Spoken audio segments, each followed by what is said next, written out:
ne treba ga kuditi što je on od Stojadinovićevog ministra, poslanika, postao član Saveza komunista.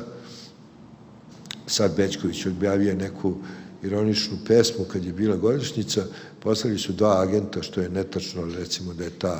to pesnička sloboda, da mu kažu da nije zgodno da on bude predsednik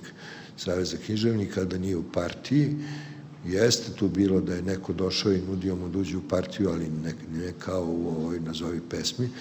koja je rečeno izlazi u kulturnom dodatku politike, i kaže on se učlanio, plaćao je redovno članarinu, sedeo je na svim sastancima, nikad nije rekao ni jednu jedinu reč i zato su ga izvali. To je iskrivljen i u suštini nepravedan i nekorektan odnos prema Andriću. Andrić je mislio da bez obzira na sve slabosti bolje je da postoji država i bolje je da postoji solidna i jaka država sa svim službama koje služe njenom održanju, koliko god ona bila nesavršena, nego da je nema. I da narodi koji je čine rđavo prolaze i rđavo su prolazili i ranije i prolazi bi i u buduće ranije, kao što evo sad i vidimo, državice bogalje koji ne mogu samostalno da opstanu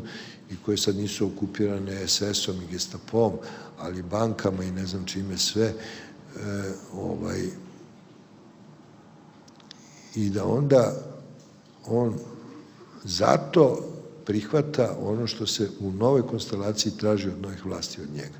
A oni mu to uzvraćaju time da ga stilizuju kao velikog pisca, ali ne na silu Boga.